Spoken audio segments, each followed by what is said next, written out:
একটা পটলের নিরামিষ রেসিপি শেয়ার করব। তার জন্য এখানে আমি 400 গ্রাম পটল নিই। পটলগুলোকে আমি কিছু খোসা রেখে আর কিছু খোসা এইভাবে ছাড়িয়ে নেব। পটলগুলোকে আমি এইভাবে সব খোসা ছাড়িয়ে নিয়েছি। এবার এগুলোকে এইভাবে করে চিড়ে চিড়ে নেব।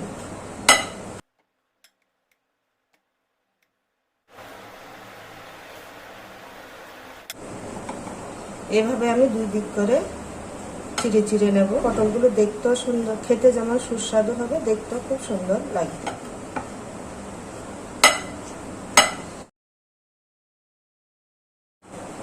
এভাবে আমি সব পটলগুলোকে চিড়ে নেব। পটলের এই রেসিপিটার জন্য কটা শুকনো লঙ্কা আর দুটো টমেটো সিদ্ধ করে নেব মিক্সির জারের মধ্যে।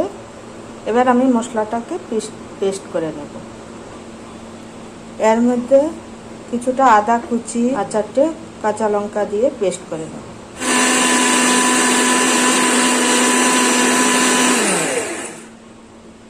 কড়াইতে দেব সর্ষের তেল।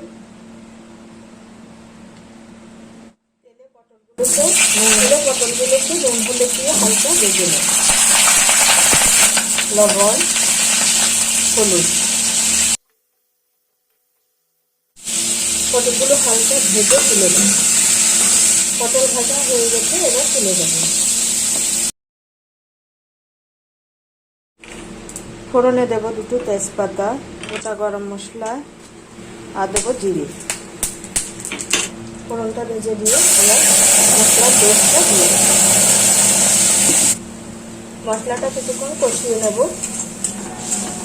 মশলা কষানো হয়ে গেছে, এবার পটলগুলো দিয়ে দেব।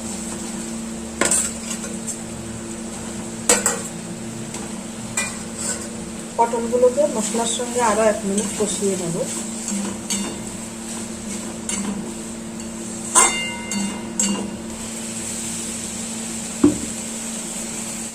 এবার দেবো পরিমাণ মতো লবণ।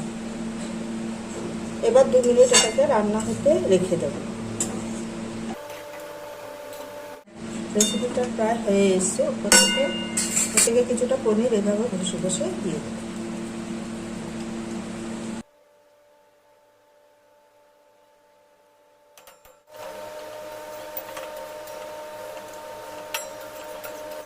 এক চামচ চিনি দিয়ে দেব।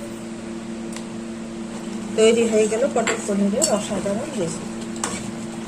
তো বন্ধুরা, এভাবে বাড়িতে একবার বানাবেন, ভাত বা রুটির সঙ্গে দুর্দান্ত লাগবে।